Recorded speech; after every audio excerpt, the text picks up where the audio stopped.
বাড়ির বউদের এটা রোজকারের চিন্তা থাকে যে কাল সকালে আমি কি রান্না করব। যদিও বা এখন এই চিন্তাটা আমার একটু বেশিই হয়েছে, যেহেতু তোমাদের দাদাভাই বাড়িতে নেই, আজ প্রায় 5-6 দিন হতে গেল, সেহেতু এই সমস্তটা আমাকেই সামলাতে হচ্ছে।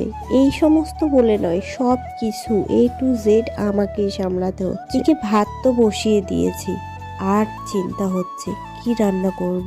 সবজির ঝুড়িতেও তেমন সবজি নেই, ওই কয়েকটা আলু পড়ে রয়েছে। তারপরে ভাবতে ভাবতেই হঠাৎ করেই চলে আসলো মাছ কাকা। এনার থেকে কিছু মাছ নিয়ে নিলাম। আমার খাওয়া নিয়ে আমি কখনো চিন্তা করি না, আমি আলু সেদ্ধ ভাত খেয়েও থাকতে পারবো, কিন্তু আমার ছেলেটার জন্য একটু তো মাছ নিতেই হয়। তোমাদের দাদাভাই বাড়ি নেই, খাওয়ার মানুষ বাড়িতে নেই বললেই চলে। ছেলে আর কোনটুকু খায়, আর আমার খাওয়া। তোমাদের দাদাভাই বাড়িতে নেই বলে না রান্না করতে ভালো লাগছে, না কিছু খেতে ভালো লাগছে। কাকার থেকে মাছ নিয়ে কাটাকুটি করে রেডি করে রান্না বসিয়ে দিয়েছি।